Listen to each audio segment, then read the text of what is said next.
Friday, March 19, 2019, and this is the Bottoms of the Barrel Comedy Show coming to you from Shakers on Clark, 3160 North Clark, right here in Wrigleyville. We have drink specials tonight. We've got, I think, $3 domestic bottles, $4 Wells, and then $4 Fireball and Jaeger shots. I myself, I gave up alcohol for New Year's. I did, my New Year's resolution. Worst 10 days of my life. I missed the after Christmas sales. But you can buy me a drink if you don't drink. My favorite drink is vodka. Vodka will go with anything. Johnny threatened me with prune juice. I'm like, that's a colon blow, baby. It's okay, I'm in a 7-year relationship. I don't need to be fresh and clean tonight. We're good. That was probably a little bit too raw. Or you can just buy me a Fireball shot because I like that burning liquid down my throat. Ow. Too early, too soon. I don't know. I thought I would gonna go ahead and throw up a twit storm. Is it tweet storm? Twit storm? Tweet. Okay. It's like our president and twit sitting on the. Yeah, I do have to say with this latest round of his tweets that, no longer do we have respect for veterans. We no longer even have respect for the dead. It's like, oh, someone died. Well, I never liked them. I'm taking notes now because when someone passes away, I won't say his name and don't play that card, but I now know where to mail my cat litter, my used cat litter. That is how we're going to give respect for the dead now. That's, when he's buried in he'll be buried in a, national cemetery next to soldiers and other stuff. Not necessarily? Okay. Because, if it's someplace in, Utah, I'll, drive out there and dump cat litter on the grave. I have no problem. I don't know why I'm traveling with cat litter this much, and maybe I need to travel with a cat. I don't know where I was going with that. Sometimes you wake up and it's like, oh yeah, that was St. Patrick's Day, and maybe he was drinking. Did anyone survive the white people holiday? Yes. Did anyone go to the white people holiday? Johnny Cuevas. No, we in the same neighborhood. There ain't no white folk there. Oh, okay. All right. Yeah, I didn't go. I did. They have Chief O'Neill's on Elston. It's interesting. I don't know anything about this bar. Normally I'd feel bad about that, but I don't. We're good. No, I avoided it because I work in River North, and St. Patrick's Day started 8 a.m. Friday. That meant by noon there were packs of 7 to 10 people, all wearing bright green, walking past my office going, people who would then go outside to River North, that not only do they not pick up after their dogs, they are now throwing up next to what their dogs left behind. It was like a children's amusement park fun house that you have to dodge various messes. You didn't know where to go. And I didn't go to Ground Zero. I didn't because I couldn't tolerate the drunken white woman who just didn't know how to walk on a sidewalk. And by that, I don't mean she didn't know to walk on the sidewalk instead of the road. No, I mean the one who's so drunk that she's like, oh, there's a... And then she just falls into traffic. Don't act like I was the only one who sees her.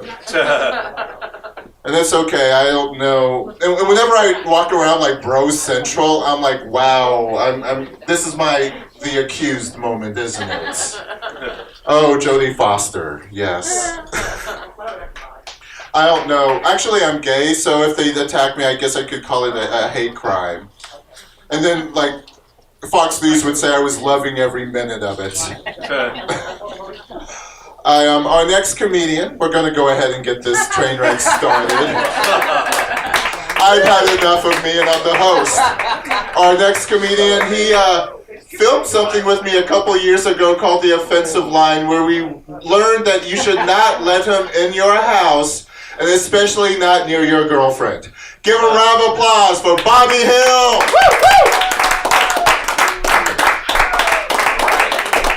Thomas Bottoms with a very scary introduction. I don't know what that means, but I'm even afraid of me now. So everybody, my name is Bobby Hill.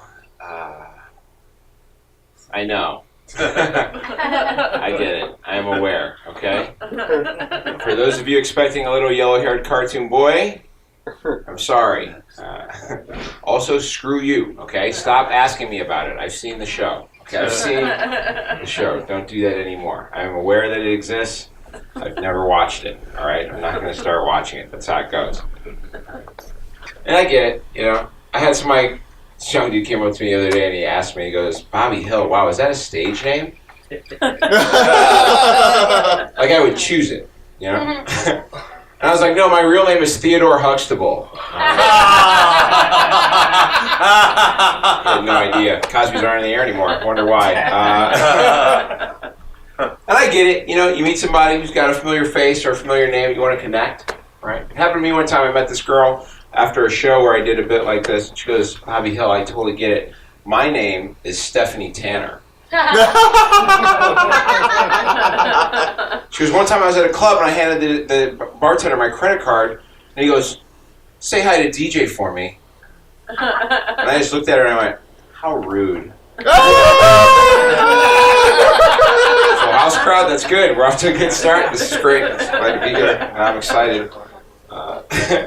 And I get it, you know. If you've never seen me before, you might hear Bobby Hill and you might be expecting a child to come up here with yellow hair. I know you want to be a comedian too. But like if we're on Facebook and I comment on a friend's post and your first move is to go find a meme of Hank Hill, please go die in a fire, okay?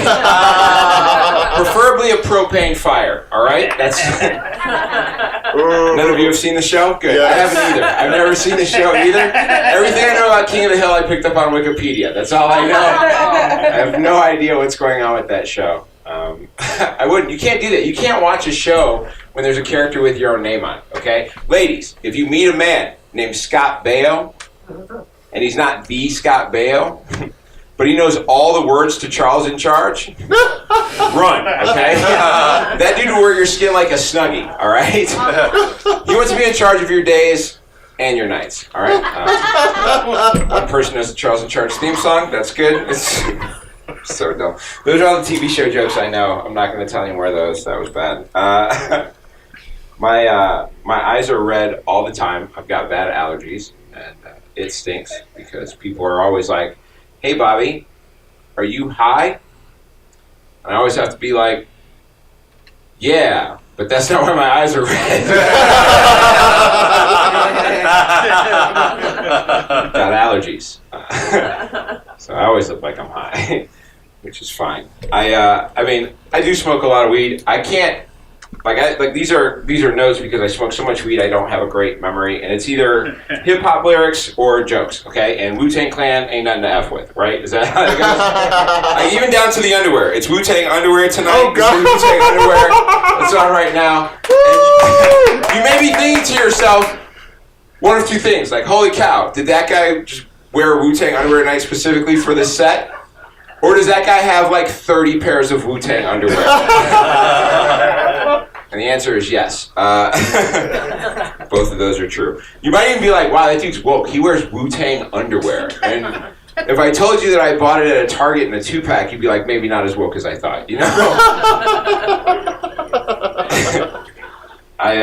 Yeah, it's weird. I was living in LA before I came here, which is part of the reason I smoke so much weed. Shit. And I found out, yeah, do that. They're not going to let me keep doing comedy if you start yelling at swear words, dude. I was living in LA before I came here, and it's crazy because you can just buy weed in stores there. It's so great. They just hand it out on street corners like they hand out hooker cards in Vegas. It's so awesome. It's so sweet. And then they passed a rule. They said you can carry weed on a plane now. You can go through LAX. You can carry your weed on your carry-on. Oh. What? Screw that. I'm not doing that. No way. That sounds like a trap, okay? Remember those old like news reports? They'd be like, this is how we caught these deadbeats. We sent them a letter saying they want a new car. And then they showed up and they put them in jail. I feel like that's what happens if you go to LAX with your weed on blast. You know what I mean? Like, hey, I've got all my weed here. Oh, good. Come with us into this room, okay? That's what it's a trap. Don't do it. They're trying to catch you, okay? It's a trap.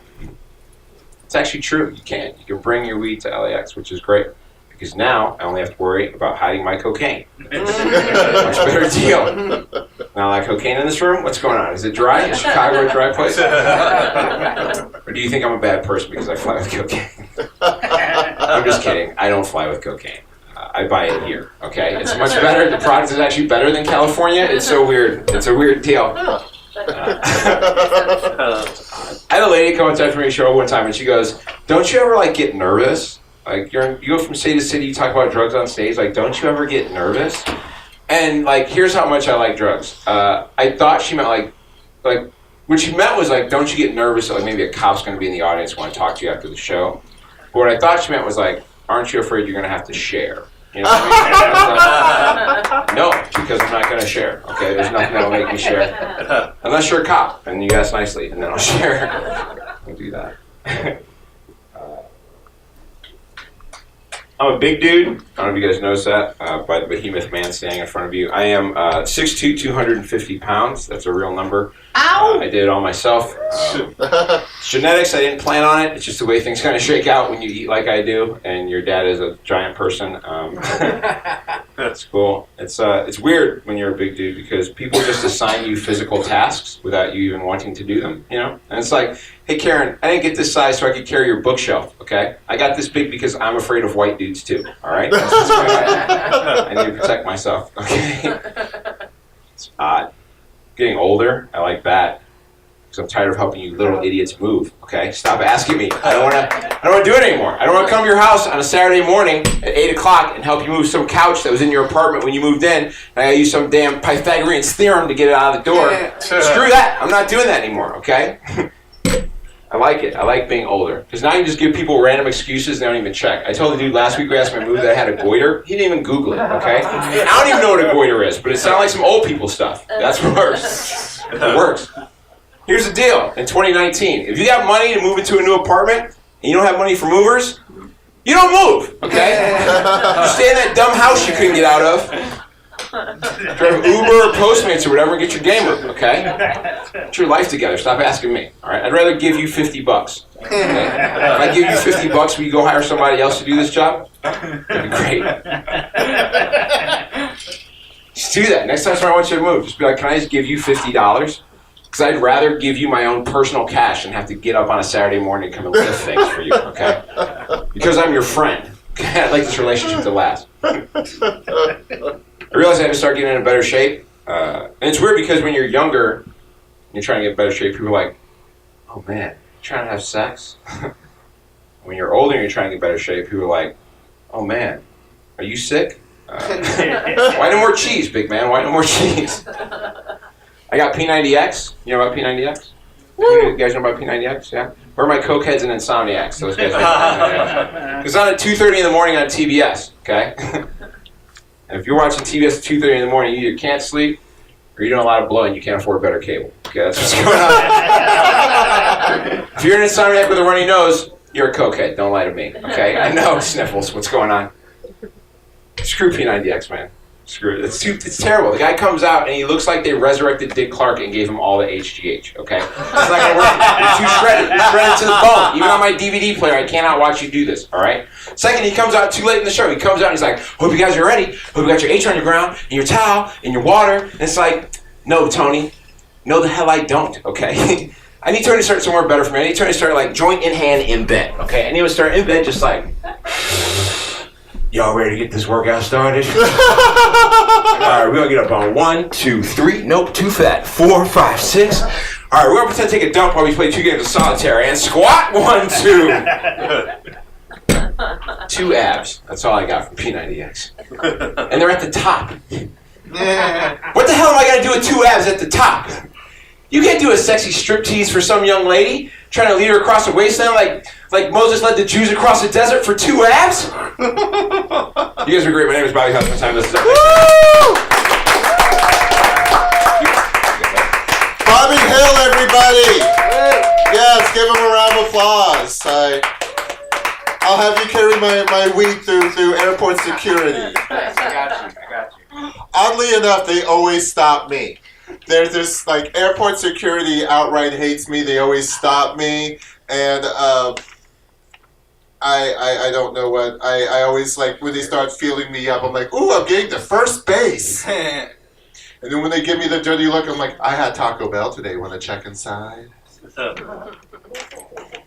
I don't know how to handle TSA. I do know when I actually had a fit, because not only did my license somehow disappear from my tub of screening and it ended up on the floor like 10 feet away, they also removed some other items from my basket, and I kept asking, where are my things? I am asking for my things. And then someone said I owed them an apology, and I'm like, excuse me? And then I was like, I want my things. Someone needs to explain why my things aren't with me. Can you explain? And then they brought me my things, but they started going through my things. I'm like, yeah, that's a notebook. I write. I have a notebook. Why are you reading my notebook? And then they finally got a manager who came over, and as I expressed what is happening to me, he was literally sipping his coffee. And I said, you know what? I thank you for your indifference. He's like, how am I supposed to feel? Like, you don't feel anything. I'm trying to lower this situation. And then I told them all, and I'm glad you don't know who I am, because every time I get the chance to complain about TSA, I will. God bless America and freedom of speech. Yay! Yeah, TSA, they have also considered traveling with cat litter with them and just like, oh, just drop it on the floor. Just drop it on the floor. I don't know what they'll do with the turd. Okay, we're going to say something nicer now before we bring up our next comedian. Is there anything nice in the world? Anything good? Anyone still hungover from St. Patrick's Day? No? No? Good. That means we drink responsibly. Give a round of applause for Raza Jafri! Woo! Alright, how are y'all doing, huh? Yeah! I just came back from a silent retreat, which is pretty exciting. A 10-day silent meditation retreat. Cool though. It's not easy though, right? It takes a special kind of mind. You gotta have foresight. You gotta be able to think, okay, so if I shut my pie hole for 10 days, I can talk about this forever. Sounds like a good deal. It's crazy how quick a silent retreat becomes a whisper around retreat once you've clogged the toilet. You know? Once you drop a turd that those pipes can't handle, everyone's chattering. It's a lot of fun. All right. Little things bother me. Right? Like, I hate when people travel and then they start saying the name of the city like they're from there. You know? It's like, I just went to Barcelona. It's like, just say it American. Alright? You're not sophisticated. It's embarrassing. You know? You're not cultured. You're an idiot. You know? Because it's always sexy cities they do it for. You know? No one ever does that for third world garbage towns. You know? No one's ever like, hey, I heard they're bombing Baghdad again. People don't do that. You know? I guess it's popular to name your city, or popular to name your cities. It's popular to name your kids after cities too now, which is interesting. How does that work? Like a friend of mine, she named her kid Paris. And I asked her why, she said she looked like a Paris. Which it works out because she's adorable, but does that always work? Like if you have a kid and he looks kind of brain dead, are you going to name him Cleveland? You're not going to do that. My sister just gave birth. And she drank 8 out of the 9 months. So that kid has a lot of extra limbs. But I don't care what you say. My nephew, Nagasaki, biggest heart. He's got the biggest heart. No, seriously, he's got an enlarged heart. It's the size of his head. And he has 2 heads.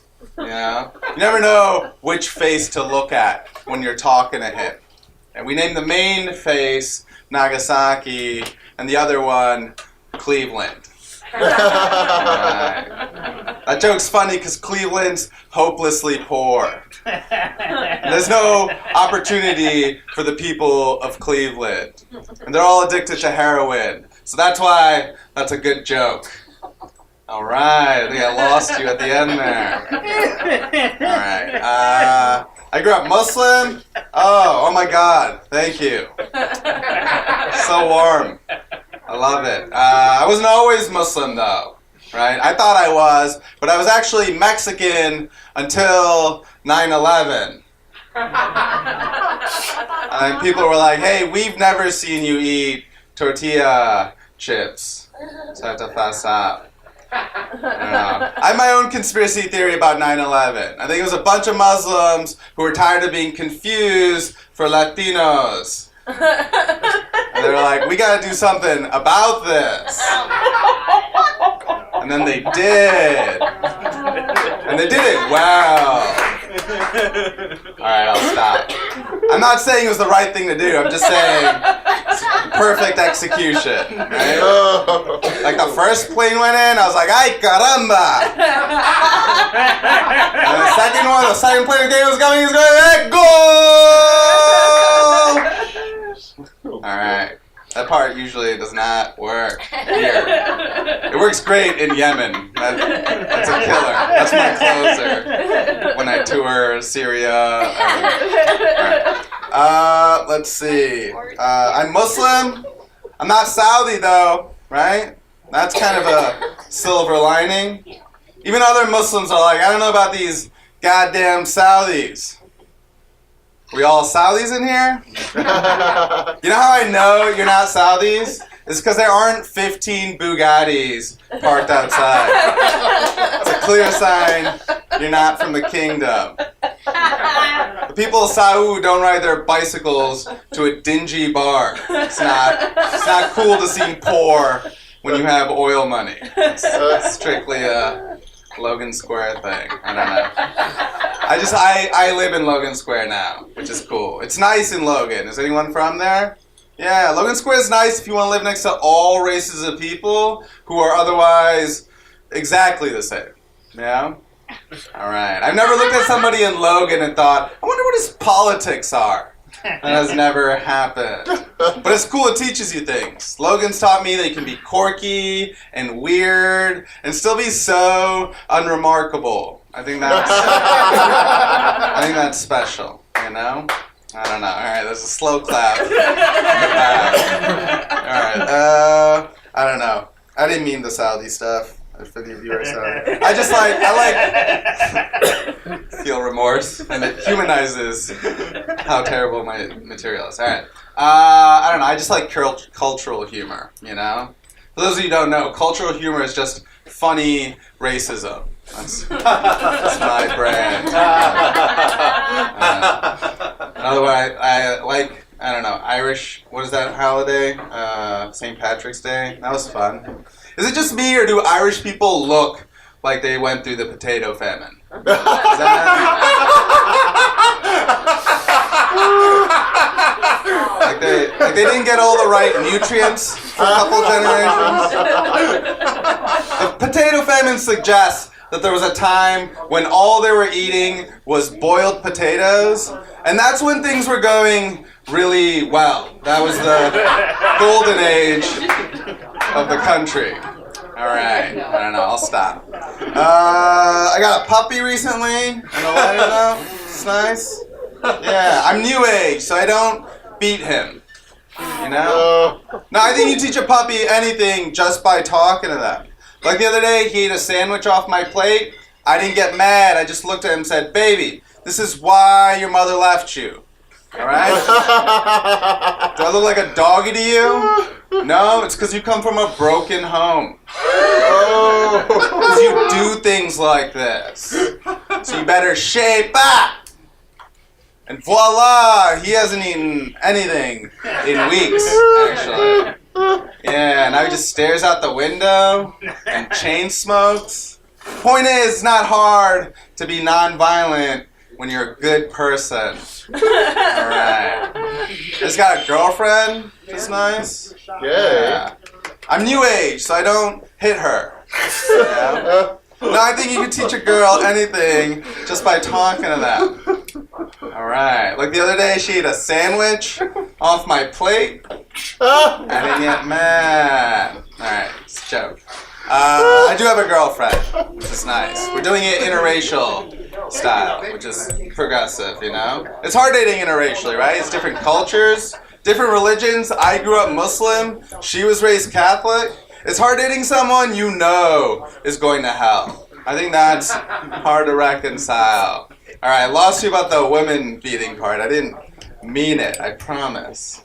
All right, I should have ended elsewhere. All right, thank you. Yay! Raza Jafri leaving his drink behind and his woman. I relate to the pain of someone taking your sandwich, or you buy food and magically it disappears the next day. That's okay. That just means you have to buy food that you know they won't eat, or make X-Lax brownies until someone learns. I should say this right now because I am that person that would do that. Like you mentioned your dog eating a sandwich. I had a roommate who had a dog. And the dog would poo on the floor, and I'd be like, your dog pooed on the floor. He's like, well, my dog doesn't do that. It's like, well, I own 2 cats and they're not even here. It's your dog. It has to be your dog. There's no other animal. And he's like, well, it's not my dog. I'm not going to clean it up. And then his dog would get excited sometimes and just tinkle on the floor. So I was that roommate that I would take his dog and lead him to his bed and hop him on the bed with him right there and like, oh, here's your dog. How are you doing, puppy? How are you doing? Get the dog so excited so he'd pee on the owner's bed. And I'm like, oh, the dog just peed. And then I'd walk out. That's why this person isn't my roommate anymore. I'm surprised this person's even my friend. All right, there's no punchline there. Our next comedian was on my radio show last Saturday. He brought the vodka, brought the mixers, and I brought the music. Give a round of applause for Johnny Cuevas. Woo! Thomas Bottoms, ladies and gentlemen. Hi, my name is Johnny Cuevas, and I'm here to say, first and foremost, I still think Mexicans are better than terrorists. I mean, after all, when's the last time you went out late night because you were drunk and wanted to get terrorist food? Hello? Yeah. It'll make you feel the way it sounds. It'll make you feel awful. But and yes, I did go out on white person holiday. I swear to God, it's the last white girl for a while. I swear to God. Another thing I gave up recently, this may come as a shock to most people, I gave up smoking weed. What? Yeah. I gave up smoking weed. I'll tell you why, Thomas. Because I wanted perspective. And what I found out was shocking to me. I found out, after all these years, it turns out I'm kind of a jerk. Thought I was a nice guy the whole time. It turns out it was just the weed. So I started smoking weed recently. And yes, this is a weed lollipop. And I think everybody's happy about that decision. I did quit drinking recently. And by that I mean I left my drink off stage. No, but I did give it up for a while because, as I get older, there are certain parts of a hangover I'm just not willing to deal with anymore. Like, namely the shame. You know what I mean? Do you know what it's like to call off of work because of shame? It's like, yeah, man, I'm not going to be able to make it today. It's like, oh, are you all right? No, I feel fine. I just can't look at anybody in the face. I don't like to call off work. I like my job. I only do it on special occasions. Like when you wake up in the morning and a one-night stand turns into a pleasant surprise in the morning. You know what I mean? You pick up the covers, you're like, ooh, hello. And then you're like, oh, she's not bad either. That's That's a dumb joke. I know. I'll stop doing it. As soon as this stops making me laugh. No, but seriously, man, you ever wake up, anybody in this room ever wake up to somebody so slutty that the first thought was, oh man, I bet she was molested? Oh. And then your second thought is, man, I bet we can do some crazy things together. And then your third thought is, where's my phone? I'm calling in sick. I never had that happen. Alright, that's cool. Live a little. I wish I was magic. I don't necessarily like. I don't want to be a magician. I wish I had actual magic, but not like. I don't want to be greedy. You know what I mean? Like I can't turn water to wine, but I can put a coaster underneath your glass. Or like I can't get hair out of your. I can't get gum out of your hair, but I can change the flavor of it. That kind of thing. I like to watch dog shows. You know, like those Westminster dog shows. I like them. Not because I like dogs that much, but because I like watching old fat women run fast. It's like, go get it, girl. Good for you. I never see white women run that fast unless they're getting chased. Another show I like to watch. I like to watch alien shows, you know, like those alien conspiracy shows, but ever since I started drinking and smoking recently, this weird thing has been happening where I get drunk and high and I forget that I'm watching an alien conspiracy show and then I get scared. And then I call my friends, I'm like, man, you'll never believe what I saw in the news. And they're like, that's not the news, stupid. I grew up in an age where my friends call me stupid. They make fun of me. You know, like it was that positive shame. Like I don't think we have enough of that nowadays. You know, like I was discussing this recently with kids that grew up in, you know, they were younger and they grew up in the suburbs. And, you know, I grew up in the city and I grew up in a city that was very segregated, you know. But the one thing is, like the segregation allowed the culture to really build. But since we all had to go to the same school, like it was shocking, you know, and one of the most shocking things was cool black dude shit. Like I don't think we have enough of that. You know what I'm saying? Like it'll change a wardrobe choice in a heartbeat. You can be excited about a shirt for months. You wear it on the first day of school and the cool black dude says, "What's up with that shirt? Why's it got so many pockets?" And you know how many shirts I used to like that I own? Yeah, that's new. I like to go on, I have a Google Assistant, and because of that I carry a notebook around with me all day because I want to write down questions to ask it so that way I look smart when I get hacked by Russian hackers. I don't want it to just be how do you spell rhythm? So I ask you questions, and I went down this Google hole the other day. I asked you about IQs.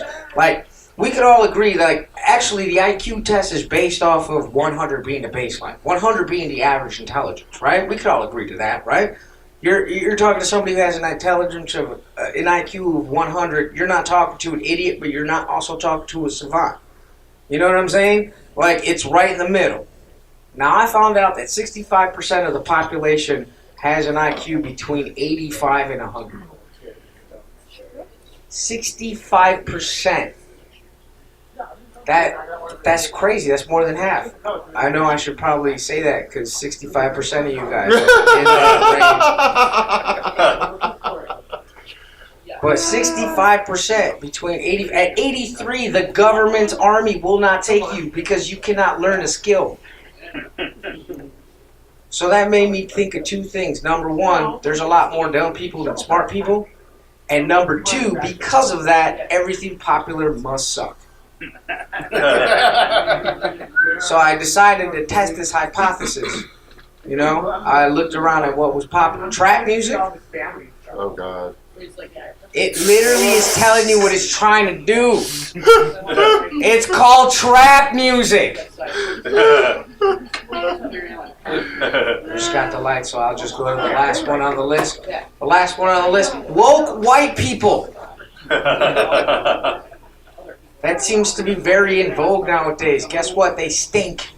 Because anybody who says POC and tries to be progressive when talking about race doesn't know what they're talking about. POC? Are you telling me I'm supposed to be alright with you calling me a colored person just because you say it backwards? I know. Who knew that Yoda knew how to speak on race relations? Oh, person of color you are. You stink. And I'm Johnny Cuevas. Thank you very much. Give it up for Johnny Cuevas, everybody! Johnny no longer smokes with me because we were watching TV and he thought we were watching Cops. And we were watching Cops. But then Johnny went to hit the pipe again and then I changed it to Reno 911. And it took him 20 minutes to catch on. He was like, wow, these cops are really bad. I recently had a racial issue. I lived briefly in Indianapolis. I lived off of Post Road, Country Lake Apartments, Post Burcastro Apartments.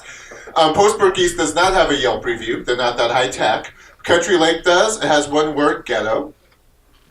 And when I went to revisit the neighborhood with some friends, I was surprised how cleaned up the neighborhood was.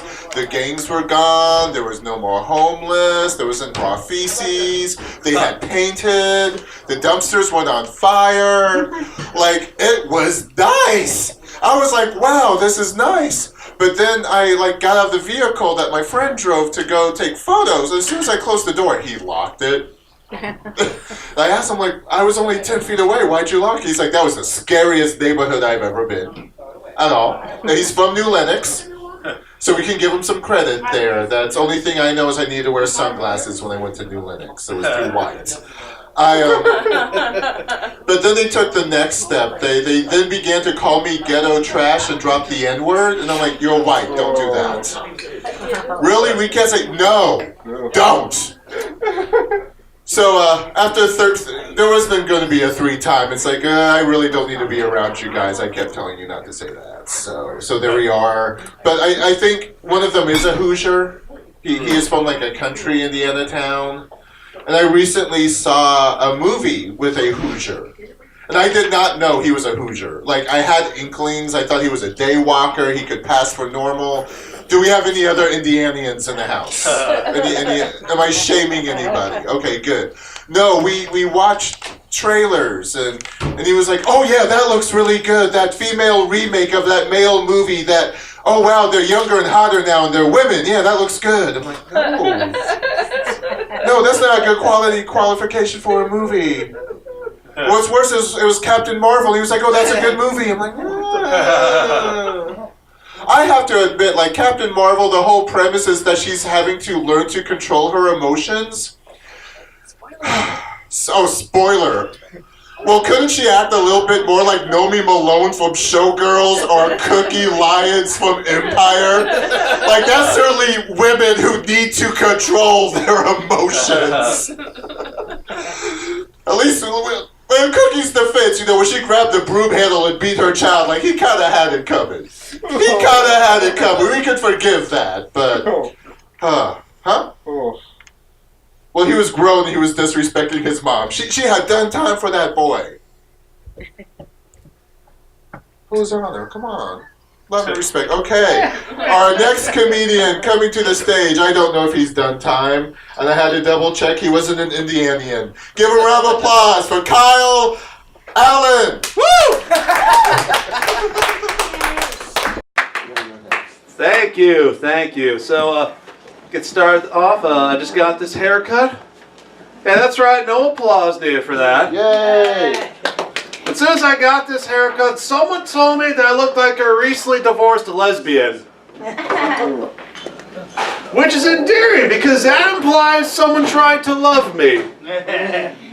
Now, but today is actually a very, very special day because today It's the 2-year anniversary of the first time I ever got paid doing comedy. Yay!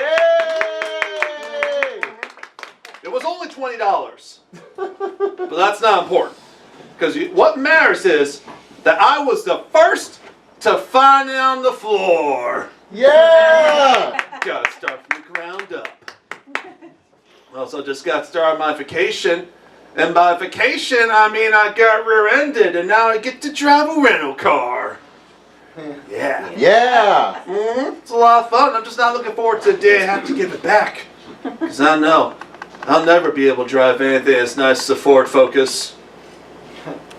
Bit of a lackluster response to the car jokes. Should have figured this was a DUI crowd. So what's new with me? Well, a couple weeks ago I just did a show over in Gary. Woo! Yeah. Look, I'm just going to make this argument right now. Gary is not Indiana. It's just part of Chicago they put in storage and stopped making payments on. So now they own it. No one's bidding on that Storage Wars episode. Because the dead giveaway is that no one in Gary has an Indiana accent. Now, if there was a word to describe it, it would have to be illiterate. So needless to say, it's great to be back up here in Chicago. That wasn't pandering, let's just transition piece, that's all. But when I was on my way up here, I came across this one business that was called Adolph's Funeral and Cremation. Oh yeah. Silence speaks for itself on that one there. Look, this is a real place. I couldn't make this up if I even tried. They've been around for over 50 years. 50 years and no one bothered to look up and say, maybe we should change the name. I mean, I at the very least would have gone for a comedic twist and called it Adolph's Wake and Bake. Oh!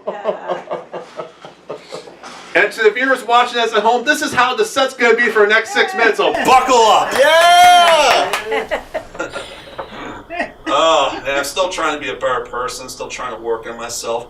I'm just terrible when it comes to remembering names, so now I'm working on this new system. Whenever I meet someone, I'll write down their name, and if they seem cool, I'll give them back their wallet. One tepid laugh, thank you, we're hanging out after this. I also just stopped drinking. Yeah, that's the response I expected. Well, yeah, I stopped drinking. Already I'm starting to see results. I've lost weight. I'm more energetic. I have no friends. It's amazing. There were a lot of signs I need to cut back on drinking, but I think the biggest one was earlier this year when I drank an entire pitcher of Bud Light after I got fired from Applebee's for stealing an entire pitcher of Bud Light. Things needed to change real fast. Oh. A little bit about myself. I used to be in a band, but I had to leave due to creative differences with the drummer. You see, I wanted to play rock, and he sold my guitar for heroin.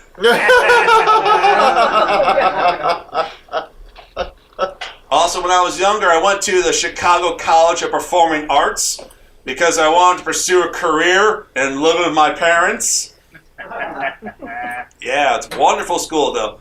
The only problem with that school, though, is there was a huge problem with homeless people hanging around campus, or to go with the politically correct term, graduates. You guys are getting college jokes. I'm liking this room so far. Yeah. So, what else is new with me recently? Well, I've been seeing this girl recently, and unfortunately it's not working out, which is a shame because I was really looking forward to that 5 minutes of new material. So yeah, I've been trying to get back in the dating game. It's not easy. Because I know last weekend I went to stay, girl told me we'd be better off as just friends. Yeah, that was hurtful. Would have been nice if she told me that before I paid for the hour. Okay, I can see we're still a little divisive on that one. But you know, I want to double down on that and say that society needs prostitutes. Yes! That's actually Weird point to get an applause break, but we're working through it. Because sex is like college. Theoretically, I could get in for free, I just don't qualify for a full ride. So I gotta pay up or have my parents pitch in.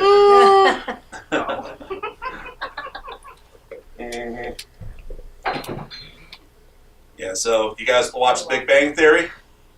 No. Good, neither do I.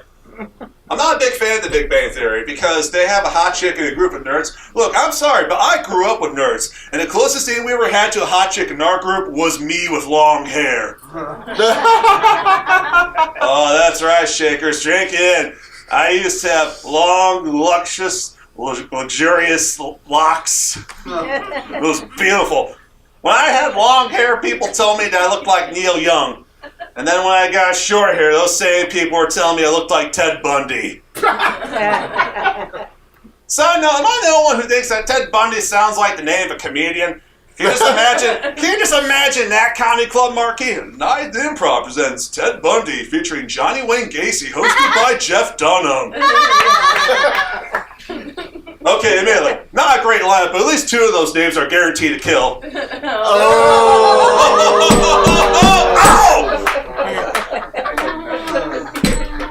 Killing it. Alright, I'm just going to share some quick thoughts before I get going. I just recently got a job as a divorce photographer.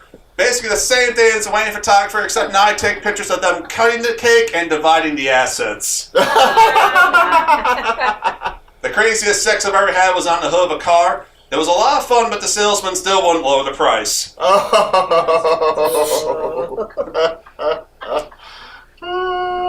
Groans means you're loving this. I'm going to keep going. I like country music the same way that I like kids. I don't. Last of all, my cousin just recently gave birth, and already she lost all her baby weight. And she didn't have to do anything. DCFS just took the kid. That's my time. Thank you all very much, people. My name's Kyle Allen. Kyle Allen, everybody! Yes!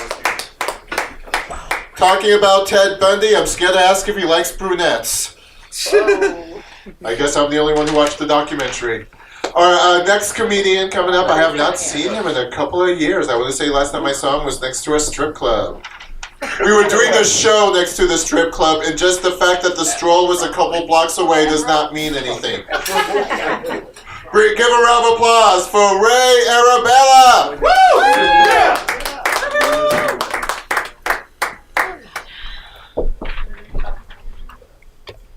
What's up?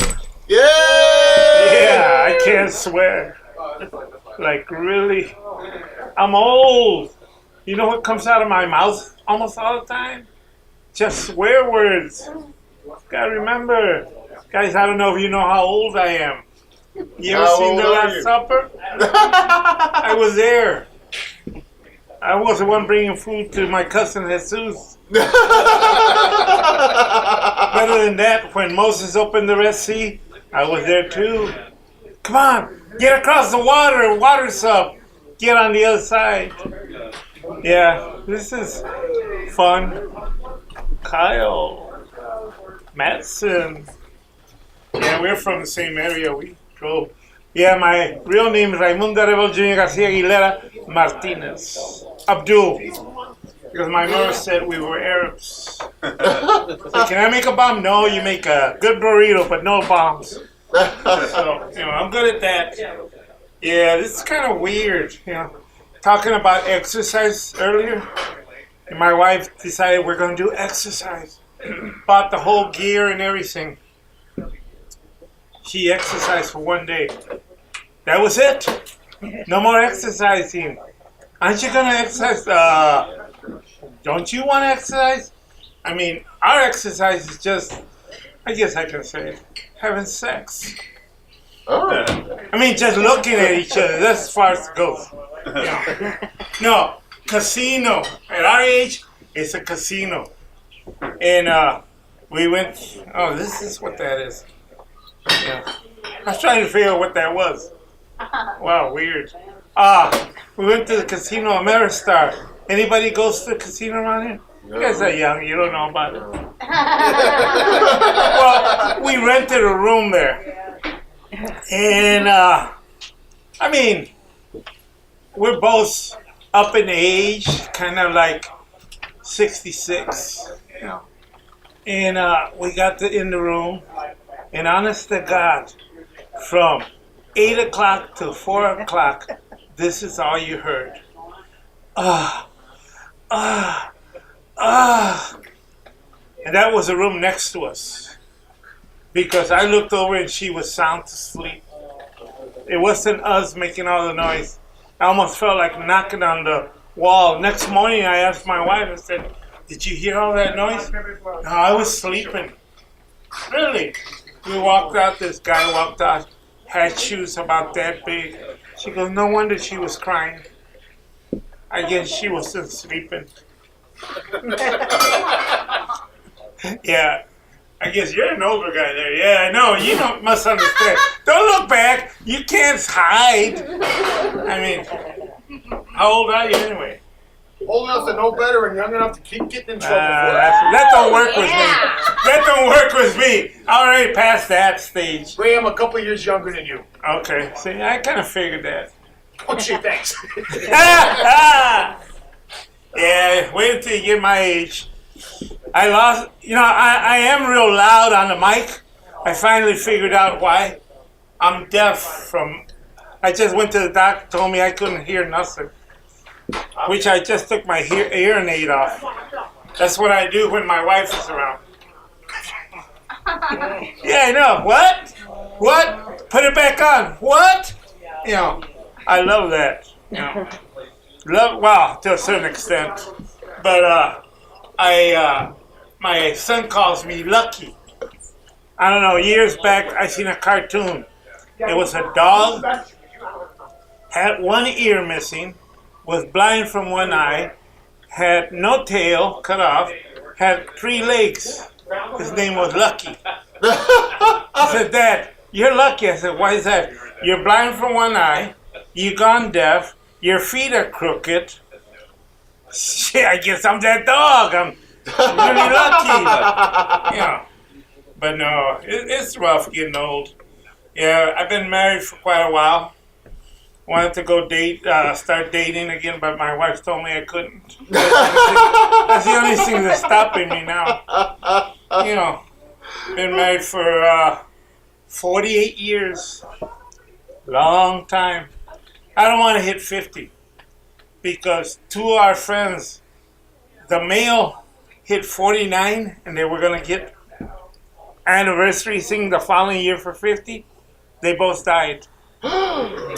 Yeah, I don't want to hit. No, I'm going to get divorced before we get 49. Play it smart.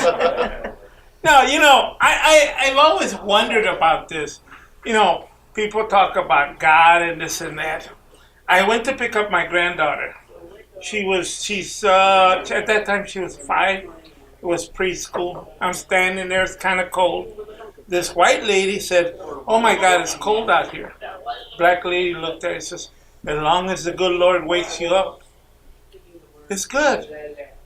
I mean, you don't say that in front of me. Because I looked at the black lady and go, sorry, I don't think so. What? I said, look, if the good Lord wakes me up, that means I'm dead. Go wake up my wife or somebody else. Not me. I'll sleep over it. Then the black lady, I never thought about that. No, really. No, I don't need to be woken up. That's one thing, I decided not to. Yeah. Talking about weed earlier. Woo! Yeah. You got some smokers? Woo! I got some in the car I'm selling. No, I'm not a weed smoker. I'll be honest. I'm Mexican, but I'm not a weed smoker. My son is. And then he gets seizures. So he gets the good stuff. That medical stuff. I tried that stuff. And I said, Dad, how does it feel? It feels good. About an hour later, they're looking for me. I'm upstairs in the loft watching TV. With the TV off. I was looking at myself. My wife goes up there, what are you doing? This sucker ain't moving. I mean, so my time's almost up. I just want to remind you this, one, you know how the time change? I love when the time changes. Best sex I can have, Well, not me and my wife, because that's an hour. Because we start at 2 and end at 3. Yes. But just had a good time. What was it, Sunday? Well, St. Patty's Day? Yeah. Remember, we got another holiday coming in May. Cinco de Mayo. So let's celebrate that. Yeah, she's going, yeah. Guys, see you later. Yes. Ray Arebalo, everybody. Give him a round of applause. Yes. Are we drinking tonight? Don't forget Jason at the bar. $3 domestic bottles, $4 well drinks, and $4 Jaeger and Fireball shots. And someone was nice enough to buy me a vodka cranberry, so that means be generous to me. Recognize, be nice. Lots of talk about religion in church. I actually wasn't raised with religion. Like, I went to church Sunday morning. No, I would get up and watch Laurel and Hardy. I would get up and watch Whatever Happened to Baby Jane with Betty Davis and Joan Crawford. Yeah, I think that explains me pretty well. I think that does. Our next comedian, she's funny. So many things to say about her. Glad she's here. Give a round of applause for Lindsay Shaw.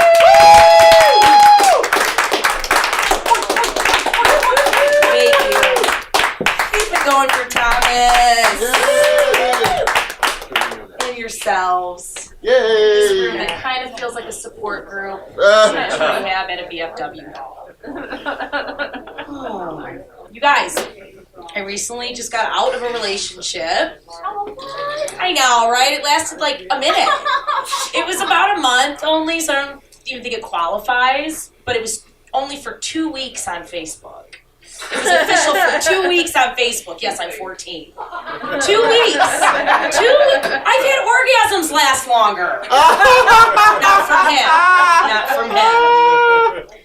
It's over, and this is the only time in my life that I'm grateful for a small penis. Not much to miss. Not much to really,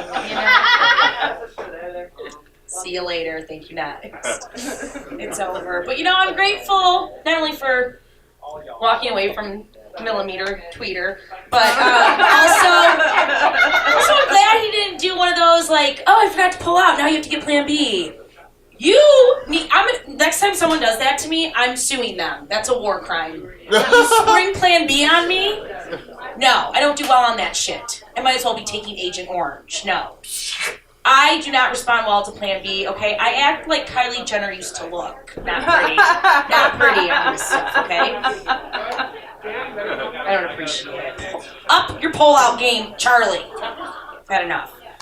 These are the things you deal with when you sleep with penises. Anyone else sleep with penises? Not next to you, I mean inside of you. Yes, Thomas, we know. Gotta deal with a lot. It's a lot to deal with. I'm really glad that Pedro from Napoleon Dynamite's dad could open up the sex talk. Thank you very much for that. He's not looking. Love you. Pedro for president. Anyway, yeah, penises, there's a lot to deal with, especially when they're crooked. I had one coming at me the other night, looked like Owen Wilson's nose. We worked it out. She knows what I'm talking about. It's times like that people are pulling out with their crooked dicks where I wish I liked girls more, Because I do, mildly, a little. I'm decaf bi, Because I'm into girls somewhat, but I'm picky about them. I know that I'm decaf bi, partial bi, because I'm really picky about women. Whereas with guys, I let them all in. I've been the Statue of Liberty of dating apps. Give me your poor, you're broke, you're weak. Give me your alcoholic, give me your rebounding, you're sexually confused. Give me your polyamorous, your STDs. That's where we build a wall, okay? Cut it off, build that wall. I actually got an STD test recently. I'm clean for now. Jury's still out on HPV. You all have it. Don't act smug. But I got an STD test. I got my teeth cleaned. I got a physical. All in 1 week. All in 1 week. One-stop shop. Paid for some of it out of pocket. I felt so grown up. I felt like such an adult. the most responsible I felt since leaving my seatbelt on during Roadhead. I stuttered. I was thinking about Roadhead. I stuttered. You know what I'm talking about.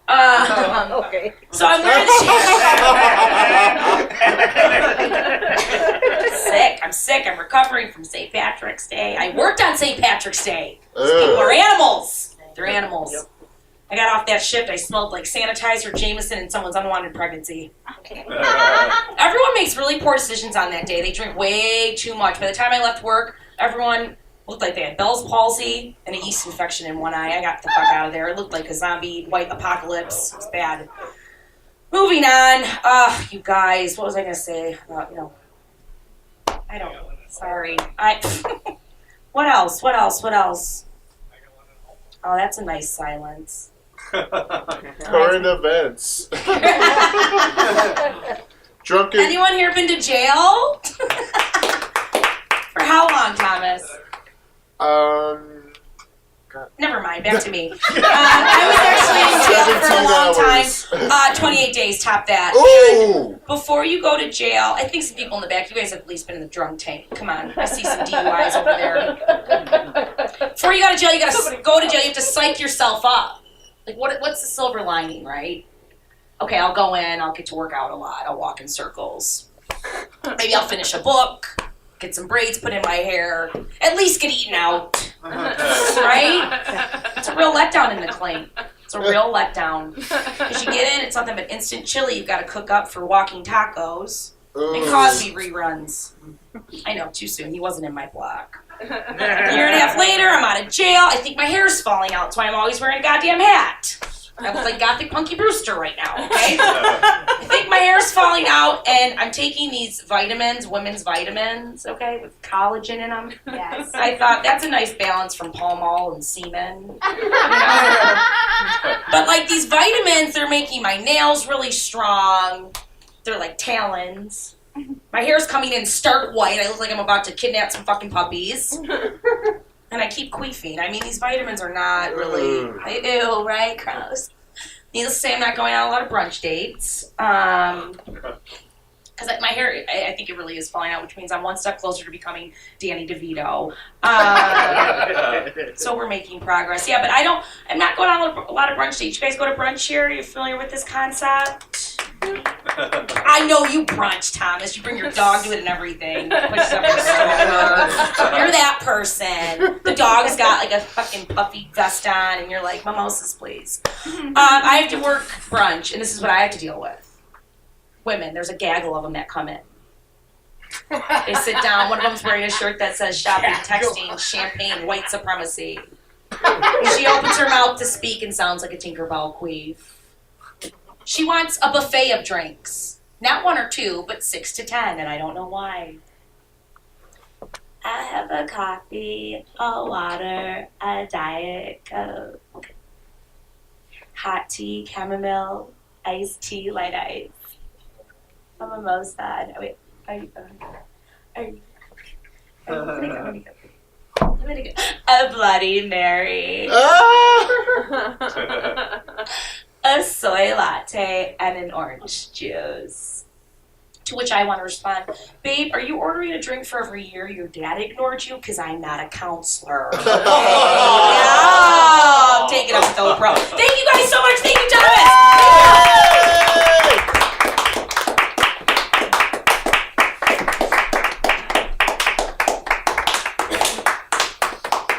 Surprise! I am not Thomas Bottoms. I am not gay, and I have hair. Oh. Where did Ray go? He's down there eating. Where? Did he go? Jeez, what did he do? Fall in the Yeah, there he is. Oh, He's on that side. Ray, we're not old. We're getting older. Yeah. When you go 6 feet under, that means you're old and you're done. Kind of like going to someplace on a plane. You go to the terminal. End of the line. No. Old is the same thing as a terminal. No. So we're going terminal.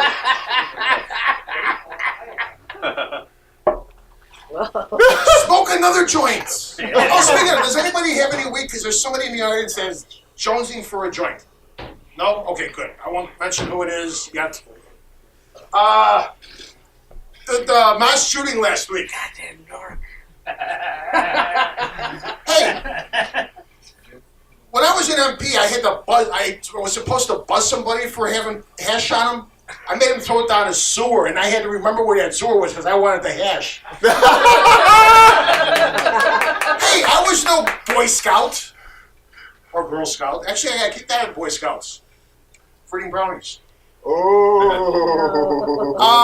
But the mass shooting, an Australian senator, his name is Fraser Anning, said that the shooting was caused by fanatical Muslims. They were praying. They were praying. They weren't fanatics. They weren't blowing anything up.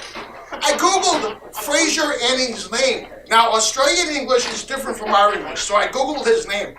Translated from Australian English into our English, Fraser Anning is actually Mitch McConnell. Too soon? Too soon? Too honest. Yeah, well, that's beside the point, yeah. I tried to start, with the way our country is getting, I was going to start a GoFundMe page for a certain object, but unfortunately, it's against the law to try to get a high-powered sniper rifle. And it's been a long time since I fired a rifle. Great with a handgun, but with a rifle, it's been about a couple years. I don't want to say how old. Let me see, what else? Has anybody seen the commercials for hotel commercials with the guy that says bada book, bada boom? What? Hotel commercials. Hotels, No. whatever it is. There's this hotel commercial for hotels where the tagline is bada book, just say bada book, bada boom. Okay? One of the commercials talk about the people staying at the hotel glowing. And he says, nobody glows. Wait a minute, they haven't seen Captain Marvel yet. And speaking of Captain Marvel, I'm going to bring up our next comedian. Take you, Zane. He also comes in the first movie. I didn't see it.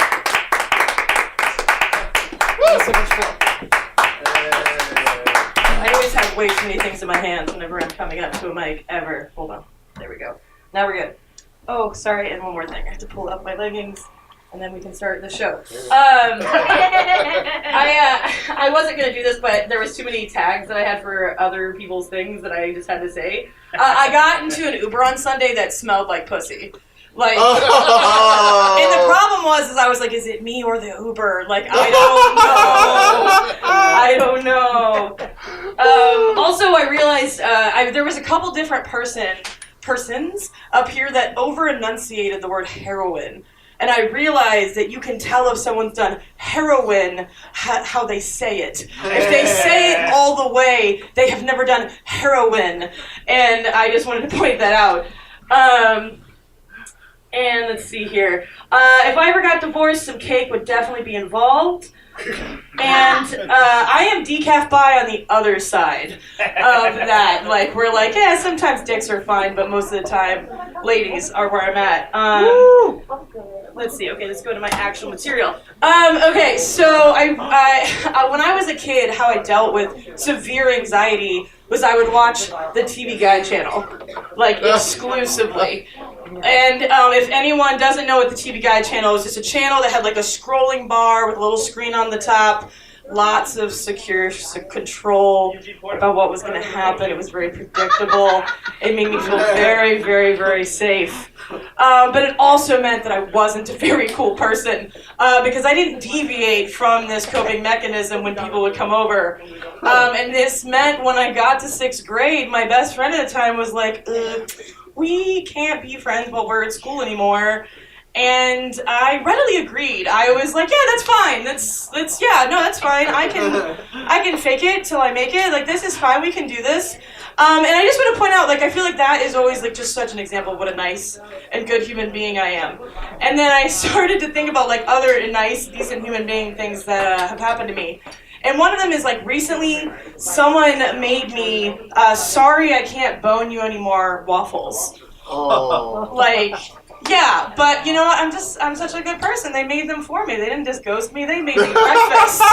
Okay? And also, like, I'm such a nice person. Even my sexual predator apologized to me.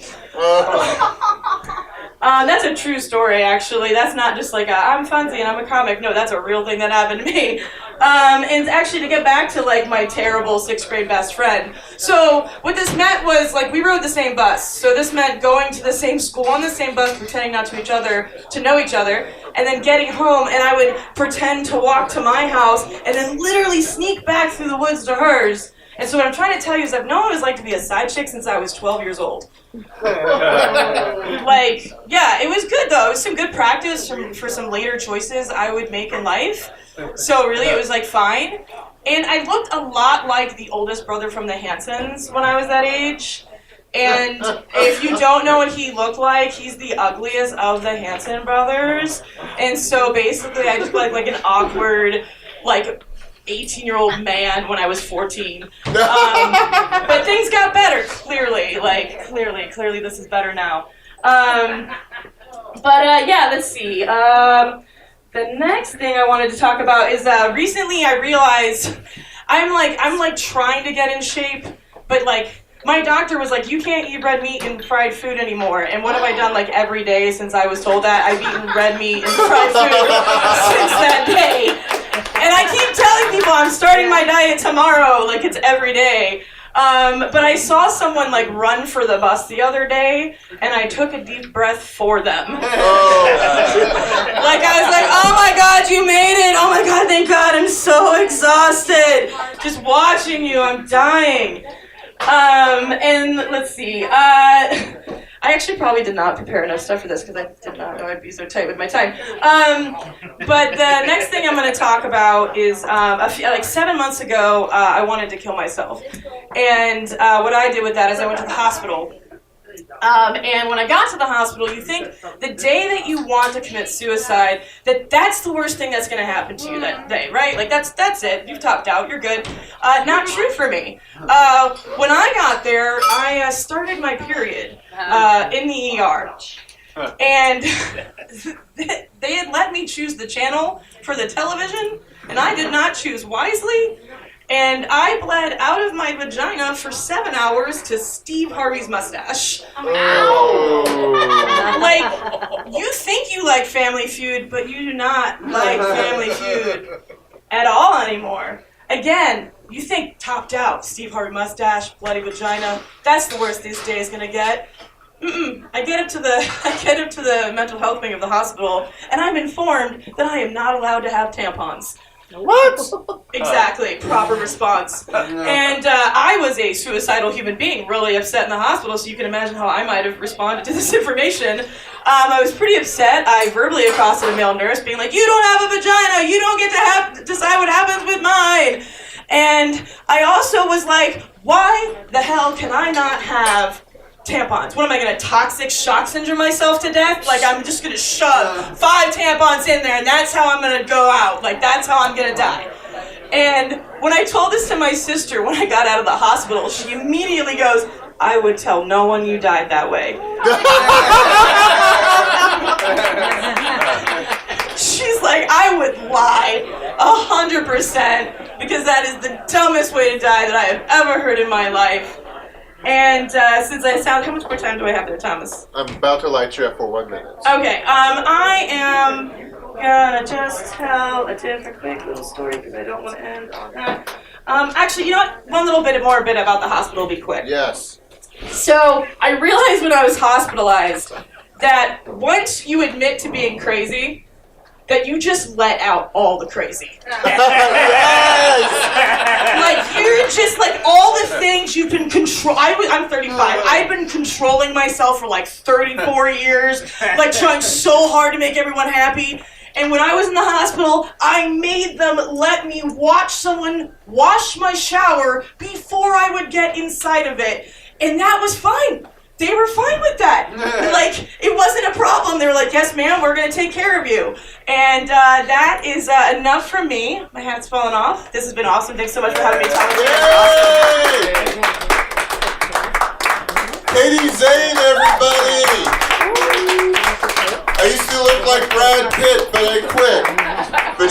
look like a Hanson. Bop, dip, dop, ba-doo, bop. Chili dogs and bop, dip, dop. Argue with me. Those are the lyrics. Those are the lyrics. I commend you, Katie, for being cool about friends breaking up with you in junior high. The man in front of you right there, like he can openly admit, it's like, don't threaten to leave me. I have no problem helping you pack. I have a luggage in my room just in case. Like I will bring a suitcase. We have plastic bags. You don't get the good luggage though. Not mine. Not mine. I've been to the hospital. I had a situation. I had a abscess. It was in an area that you wouldn't want it to be. That, like when I was in the Tokyo bathhouse, every time I climbed the stairs, I would put a towel behind me because I didn't want anyone to get a glimpse of heaven. Or you heterosexual males will call it the gates of hell. It's okay. Let's just say the abscess was in purgatory. It was not a nice situation, but I did have my Jennifer Aniston rom-com moments. Like there was the Asian cute nurse that he kept coming in and helping me, and finally, before I could leave, he was going to look at the wound. And as I put my ankle on his shoulder, I'm like, wow, I saw this in a Jennifer Aniston movie. Yeah, this is love. Our next comedian, I don't know if it's love. When I first met you, you were preppy. You evolved to being Joe from The Facts of Life. And now you're stuck.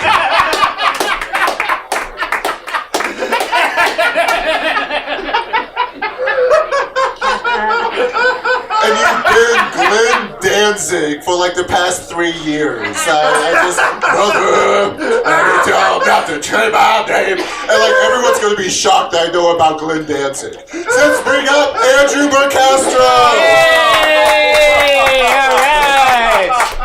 I don't even know about Glenn Danzig. Oh man. I do know about the Facts of Life. That's good to know. Guys, I remember things about stuff from the Facts of Life because I was recently diagnosed with autism, so that's why I'm able to do it. And, like, my life, like, but being recently diagnosed with autism, I mean, a guy who has autism told me I have it. So I think that's how it works. That's what I'm going to do. It's really not a big change in my life since I had before I was diagnosed with autism versus having it now. It's just now, whenever I'm fucking up, I can just compensate for my shortcomings by being like, excuse me, I have autism. So, it's good. I'm never going to better myself now. It's fine. I realize I just swore on the radio when I wasn't supposed to, but I have a disease, so forgive me. Already doing it, folks. All right.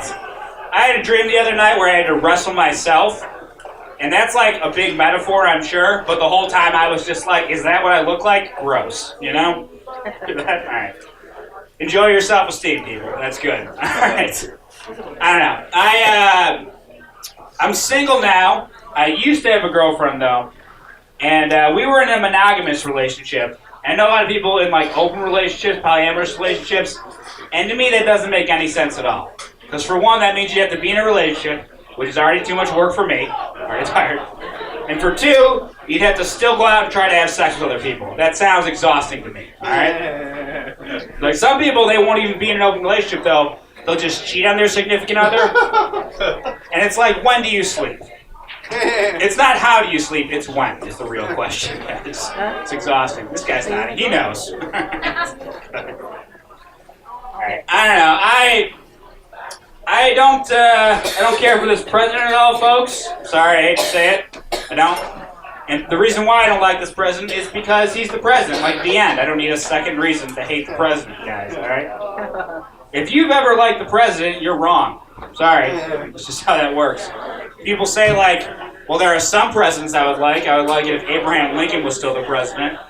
And I don't think you would, guys. Because I don't know if you know this, but Abraham Lincoln gave a famous speech where he was like 7 years ago, and that whole time he could have just said 87. He was like, no, I'm the president, I should probably show off how smart I am. I don't know if you know this about Abraham Lincoln, but he was 6'4", which is tall by today's standards.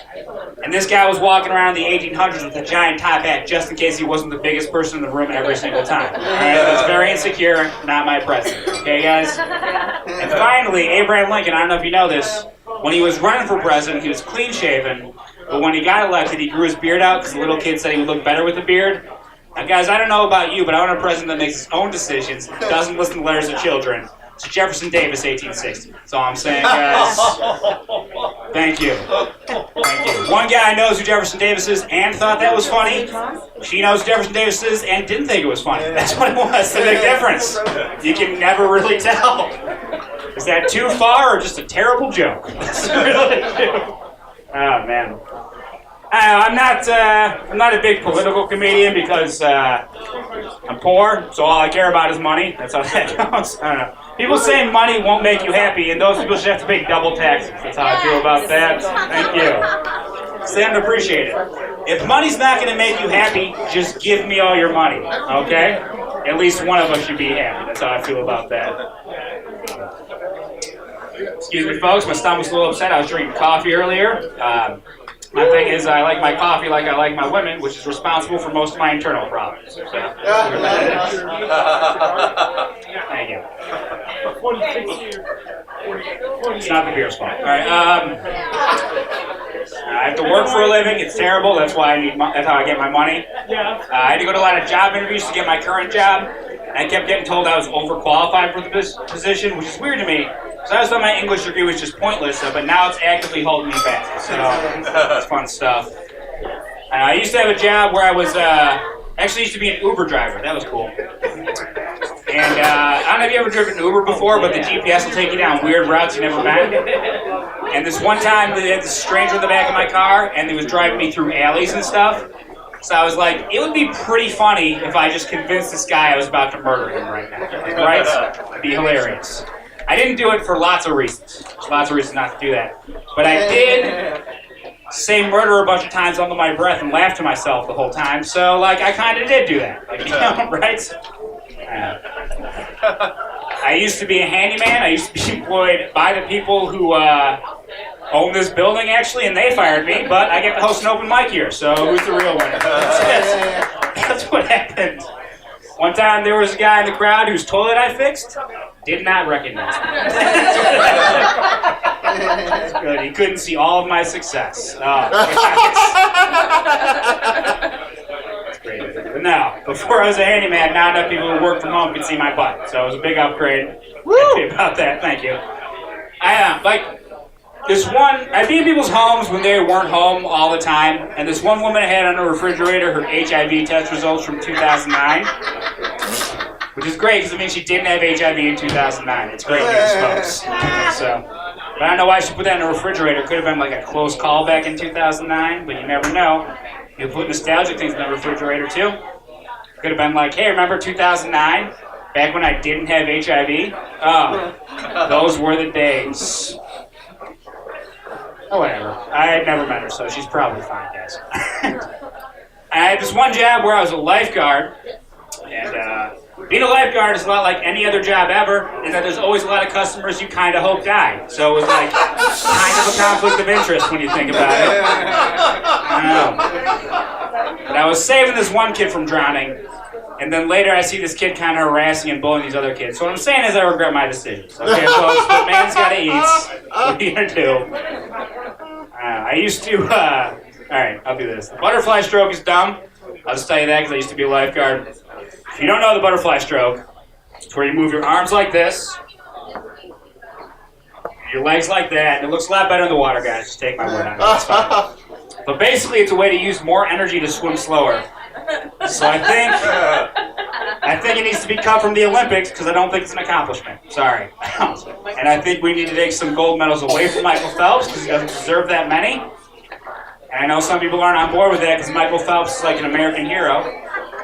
But, you know, maybe you should have heroes that aren't athletes because you're a grown-up, guys. Think about that. All right, thanks a lot, guys. Bye.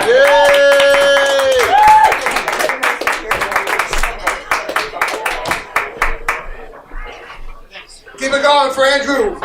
Yay! Everybody's talking about working out. I got laid off in August of 2017. 2 months later, I joined Planet Fitness. This is my body before Planet Fitness. This is my body after Planet Fitness. No difference. My doctor kept telling me that I need to start working out, get on the treadmill, start running. I told her, if you see me running, that means the bran muffin and 2 larger black coffees are working. She told me to give up coffee. I asked her 2 questions. Do you have malpractice insurance? And do you want to be an accessory to murder?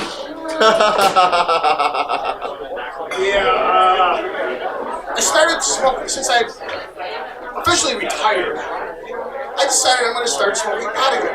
Woo! And I forgot where I put it. Considering I have 2 ounces of it, so. But for some reason, whenever I walk in the room and I can smell it, I forget why I'm going to look for it. Anyways, next comedian I'm bringing up is hosting a new show. It's called Toasted. Yeah. Saturdays at 7 at the Comedy Clubhouse. Yep. We will roast you, then toast you. Remember that. Yes. In February of 2020. For my 65th birthday. It's in Wicker Park, wherever the hell that is. Sharron Palm. Yay! Oh. Yes, y'all. Thank you. Keep it going for Phil and Thomas and everyone you've seen so far. Woo-hoo-wee. Y'all, I don't know. My birthday's coming up. I'm going to be 28 years old. And I've still never been to a wedding, so I'm pretty convinced I do not have friends. How do I go this long without being invited to one wedding? I feel like it's because I refuse to lose weight for weddings, you know? All my friends who go to weddings are like, I need to lose weight to fit into the dress. You know, don't you want to look good in your friends' wedding pictures? And I'm like, if they want their pictures to look good, they should not have invited me. They just should not have done it. I don't know, I think it's weird to lose weight for weddings. I think it's pointless. Because isn't the whole point to have fun and to overindulge and celebrate an important day? Like if I were to get married, I'd be like, everyone gain weight because pulled pork is going to be all we're eating that day. Yeah, fatten up. Being like a fat person, I'm going to say it, I own it. I'm going to own it because for some reason, people just don't let women talk about it without feeling kind of bad. You know, for some reason you can be a fat man and talk about being fat all day long, and they're like, oh my god, he's like fluffy. He's like Gabriel Iglesias. He's like Kevin James. I don't know. No. Well, it is true. Like we revere the dad bod in society. Like we lust for it, right? Like we're like, oh my god, he has a dad bod. He's like so cute, you know. But God forbid someone has a mom bod and then she's just not touchable for 20 years. Like, what makes him hot? Like, because he got somebody pregnant? Like, I don't understand how that makes you hot. I don't get it. The average size of the American woman in the United States is a size 14, you guys, in case you did not know. And that means for the first time in my life, I'm above average. Finally, take that, Dad. Yeah. When I was a kid, I mean, I've always been thick, and like being a fat little girl, my only role models were Miss Piggy, Missy Elliott, and Mrs. Garrett from Facts of Life. And if you know anything about me, that is my personality in a nutshell, for sure. And like when I was a teenager, I lived in a household with my sister, who's always been thinner than me, and my dad's girlfriend's 2 daughters who are also thinner than me, and it always sucks. Like I couldn't swap clothes with them. My dad never bought me clothes because he was like, it's just too expensive to buy clothes for all 4 of you. You know, it's like, wow, okay. And he bought me Nutrisystem without asking me or telling me. He just showed up in the mail one day, opened it up, and I was like, why did you get this for me? And he was like, well, you never go on any dates, so I figured maybe if you lost some weight, you would start feeling confident enough to date. And I was like, do you want to talk about how many guys I've snuck into the house already? So we can talk about it. I don't understand. Like, that was one resounding thing from any guy I've ever dated, was that I was really pretty for a fat girl. And I think that's so messed up. Like, why can't I just be fat, right? Being pretty is a lot of pressure. I don't know if you knew that. It just is. And you can be fat and hot. If you didn't know that, now you know. And I learned something. They say that you're thick if you're hot. They say you're fat if you're not. No, all right. It's just true. Guys will be like, oh, you're real thick, you know. You're real thick. I don't know when that became a thing.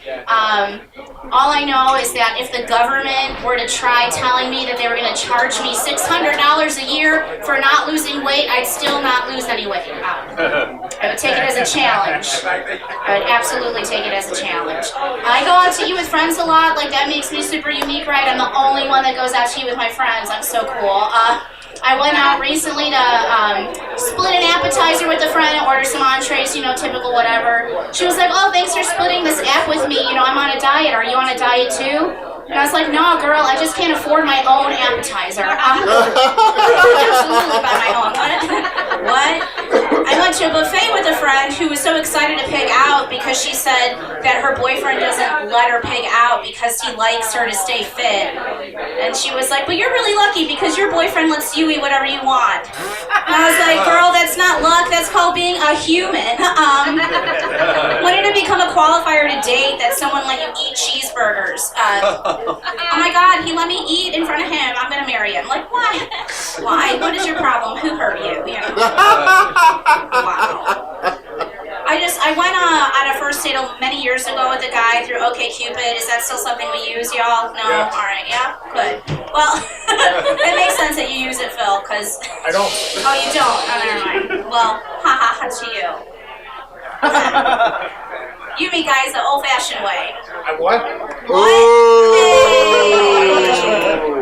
No, OkCupid was always great. I miss it, kind of, because even if I couldn't meet someone to hook up with, I could always meet someone to buy weed from. Yeah. Is that how you two met over here? She came over and was like, oh, you're cute and you have drugs. Great. And she won't leave. And she won't leave. Maybe you should leave, buddy. You got 2 feet. Oh. Hey, putting in the legwork. This guy, we went on a first date. He wanted to take me swimming, and I thought that was weird. I was like, I usually don't get wet until much later in a date, but I'm game for whatever. Let's go swimming. And he was like, yeah, you know, I just want to make sure you're naturally beautiful. And I was like, what does that mean? He's like, oh, well, you never really know what women look like these days with all the makeup.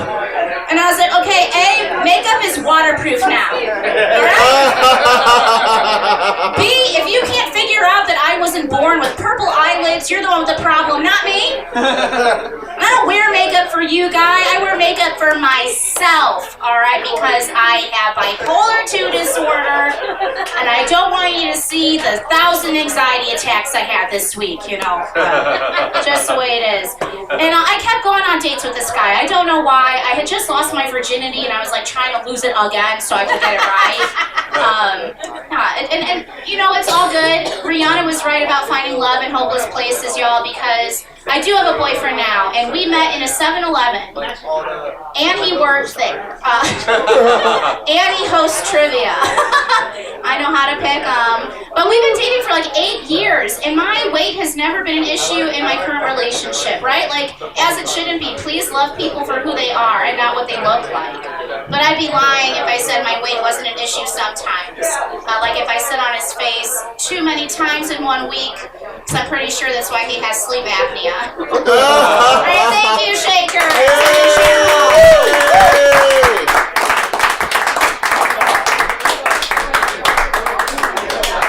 Keep it going for Sharron Palm.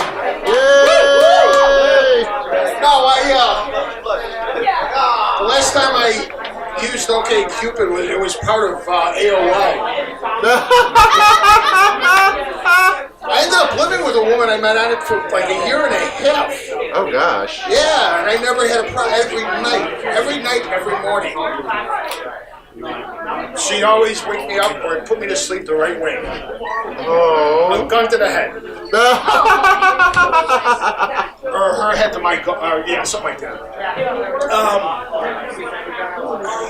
Oh, by the way, this table is not only... shit off the... This table is also for short people to make sure they're in the recording.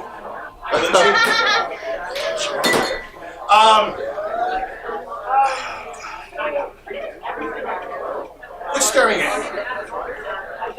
Thank you. Okay, next. I guess I'll bring up the next comedian. Yes. Juan Chavez. Yay! Thank you. Hey there. My name is Juan. I'm here because my therapist stopped taking my phone calls. I only perform stand-up in front of other comics because they're the only people I respect as little as myself. I grew up a really smart kid. Does anyone here remember accelerated reading? You do? You're unemployed right now, aren't you? Working part-time. Yeah. In middle school, I had the record for the fastest gaining of points in their school history. I read maybe 500 books in the span of 4 months. And I haven't read a book in 4 years now. So, I think the moral of the story is smart kids turn into stupid adults.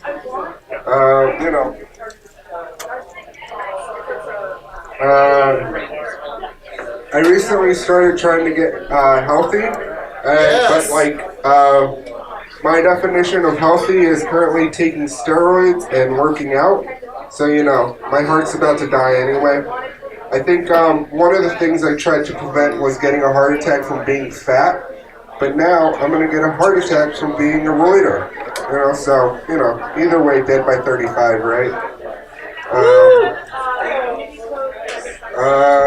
Alright, so right now I'm currently working as a bouncer and a gay hooker.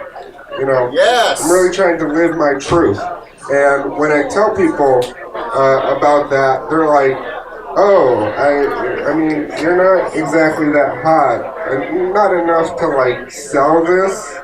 But the thing they don't know about me is that I'm incredibly confident about my 9-inch penis. And it's really one of my only good qualities, right? I don't have that great of hygiene. I'm not that great of a personality, but I have 9 inches. And I am not a serial killer, contrary to popular belief and multiple FBI investigations. But I am not a serial killer. I just really have to put that out there because my lawyer told me that it's best for the trial that I claim innocence. I recently had to rethink my sex life, mostly because I'm really into choking. But also, I had an STD test about a month ago, and the nurse walks in, and she remembered my name. And I'm like, oh, I messed up. Somewhere along this timeline, I was like, I messed up somewhere. A lot of people don't like talking about their number of people they've slept with. I lost count at 1,200.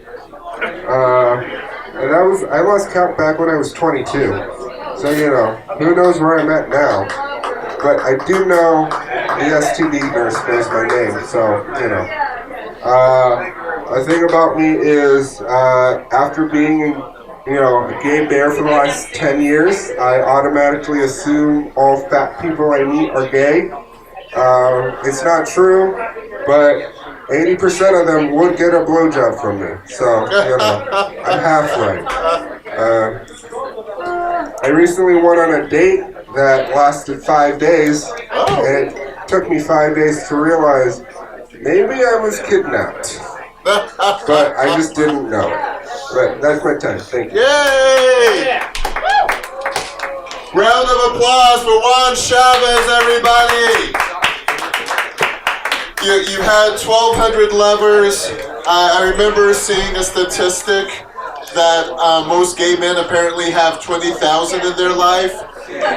For 1,200 over 30 years, that is 3.33 men a month, every month for 30 years.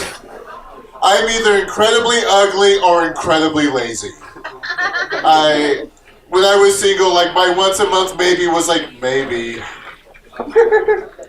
My senior year was like, yeah, nothing's happening. It's just, I don't like these people. I'm not going to act like I do. Oh, but you'll have the kind of dates they want. I know, but I don't want them. One, you remind me of a rap song I one time performed at a company banquet. As I said, I reminisce down memory lane on how I pick up slang and got down with that bang bang. Remember in this gay man's treat was a brother who tricked. So the first time I got a hold of 9 inches, it was not scandalous, but yo, I handled it. Experienced the raw deal, and I knew to keep it real. This feeling something hard. It's got me open and sprung out on the pump. So as he shot the gum, I indulge in the bulge. Gotta see both of wins. Ooh, how I like to drain it and make it feel again. A dime wheel, surely 5'4" be the tall. Oh my gosh, I got panache, and I can take it all. Got my piece fully clocked. Keeping things locked, cause ain't nobody holding bodies on the beats on the block. 9 inches hard. Ready for the chorus? Ooh, I like it hard, baby, I like it rough. Give me my 9 inches till I can't get enough. Ooh, I like it hard, baby, I like it rough. Give me my 9 inches till I can't get enough. Thank you. Thank you. If you went across the street to Sidetrack, they would be singing like some classy show tune. No, oral sex. That's all we get here. We're going to bring up our final comedian. He performed on my radio show. He was a real treat, a real guest. It was great to have him on the show. He always does he's a lot of high energy. He always does a bit called the Where Gay when I still wait for a nip slip. And James, I'm just going to admit that probably the nip has been slipped. But the lighting is so bad in here, I wouldn't know. Give a round of applause for your headliner, James McKinley. Hello, everyone. Chicago. Before I start, nip slipping, sir, you are whiter than my black ass. Oh! Holy crap! And my God, all that loud noise in the back of the bar over there, it sounds like the friend zone in the making. Jeez, man, how many people are getting shot down right now? I'm sorry, but wow, man. You know what I hate, though? Okay, no, I'm just going to make an announcement. I'm just going to make a big-ass announcement. If there's anyone by the name of Karen, you're automatically a bag of douche. I'm sorry. I can't stand Karens. Oh my... I'm talking about the Karens that always bring unseasoned potato salad to a freaking potluck. Oh. I'm gonna say the same bitch that brings it.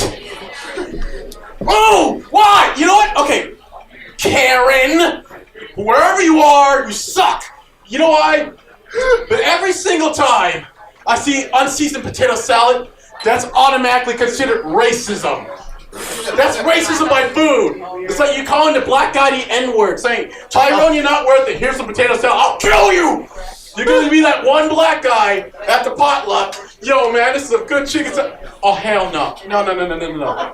Potato salad? Who made that? Oh, my God, this is good. I'll kill you. I'm going to kill you. Yo, man, whoa, stop. I'll kill you. Oh! I hate potato salad, man.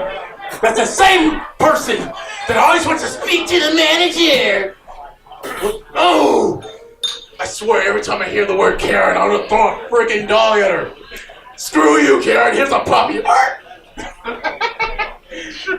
I'm sorry, guys. I had a bad day, man. Had a bad day at a Taco Bell. Her bratty kid, man. All these children these days, man. Holy crap, are they so...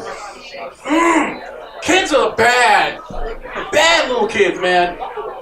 I had this one kid in my school bus, man. I'm driving him home. This kid's had the audacity to spit all over the place. Oh, that's horrible. And the only way to calm him down to stop is to turn on a radio. Kiss FM is probably his weakness.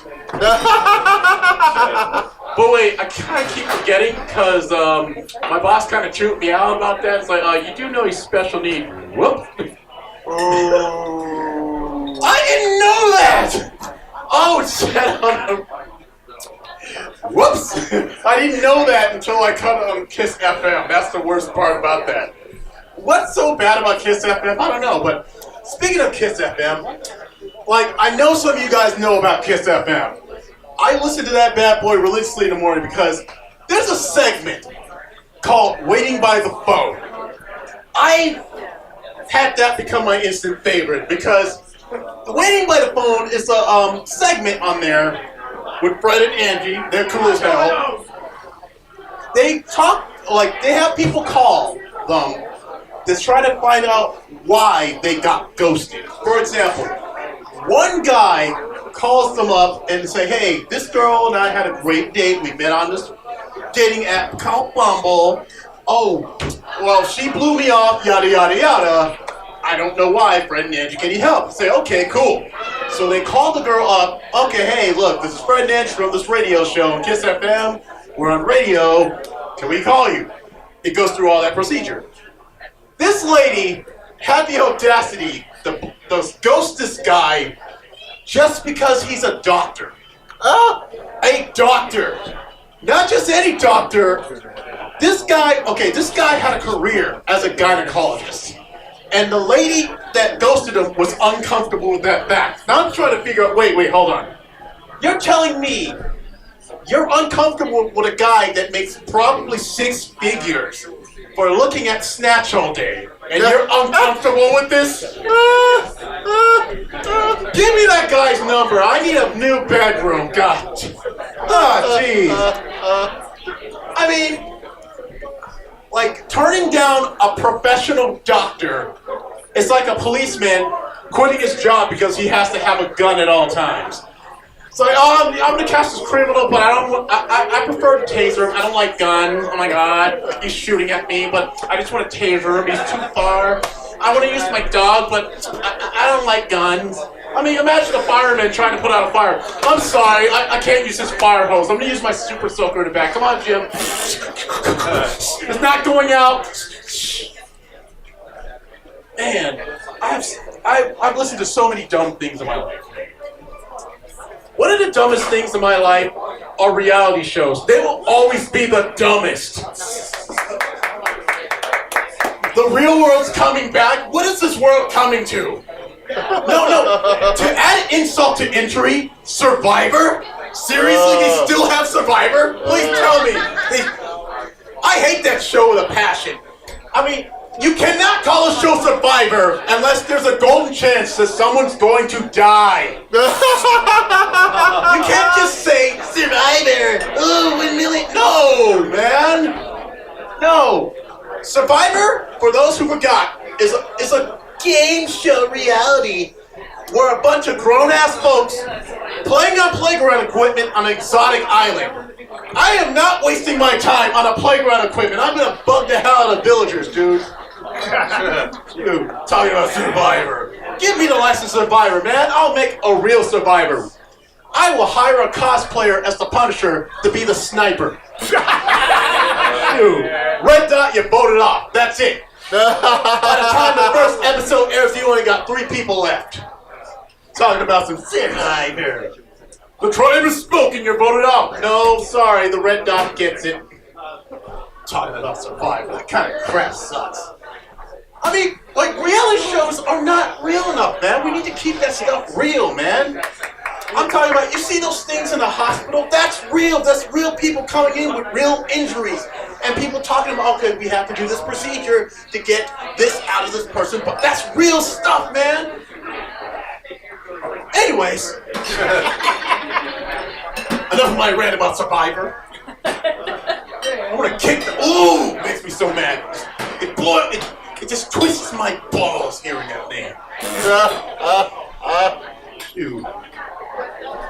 I love horror films, man. I love horror films. I mean, I have a new liking to horror films. I mean, every single time I watch a horror film, it's always the cliche of, like, for example, vampire. If he bites you, you become a vampire or just die a crappy, miserable death. More like an emo death. But back then, they had the emo vampire. Oh, I'm so good. And then we have Twilight. Oh, Twilight. Sparkly vampires. I'm going to bite you in your sparkle. But now, screw this. I'll make my own damn Twilight. It's going to be a werewolf movie, but it takes place in Boys Town. Yes. It'd be like the trailer's going to be some guy walking. Yo, what's up, dog? Oh, jeez. Oh, my God, I'm so sorry. RuPaul will be the person like, oh, watch me get going, jerk. Ow, jeez. His friends are laughing at the guy. Ha! You get slapped, bro. Ha! Dude, not cool, man. Whatever. Oh, jeez. Dude, he knocked the rainbow out of you, bro. That same night, that guy that slapped in the face, his manliness, his masculinity. It's like, oh, dang. Oh, my God. Oh, my masculinity. Oh no! Hi guys! I love your new shoes! No, please! No! Please, no! Not my hair! Ah! Oh no, Larry, what happened? You did my hair, bro! I did my hair! No, please! Not the manicure! It burns! Ah! Coming soon to theaters. RuPaul. Logan Paul. That one guy we don't give a crap about in Scrubs. And also, starring as the weird gay, Carlos Mencia. Rated R. Thank you guys. Thank you so much.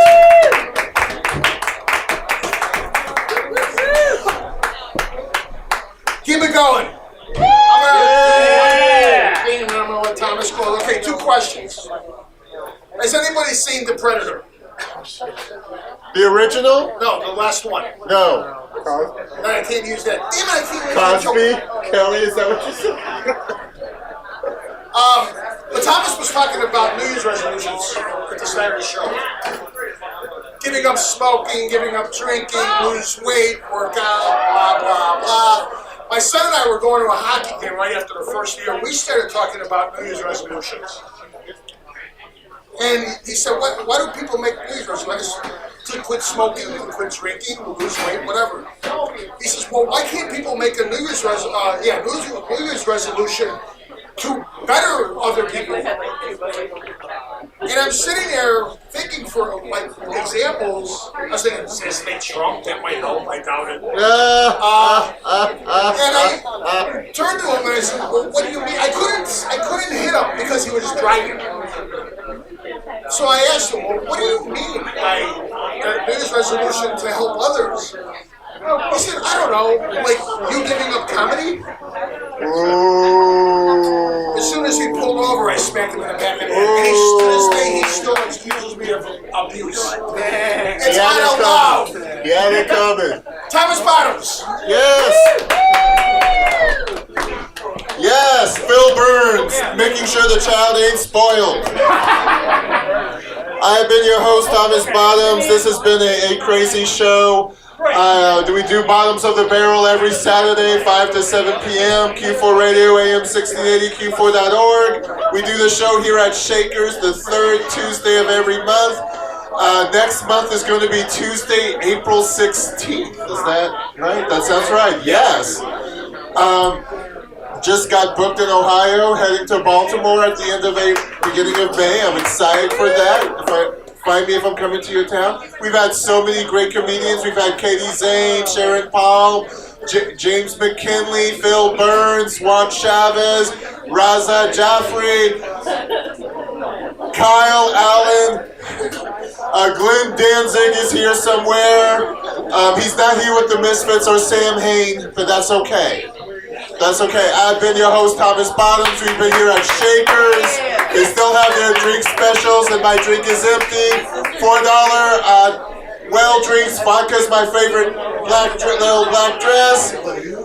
We're followed by the magic hour, and next time you leave your house, try to be a decent person. Have a great night. Woo! Yeah!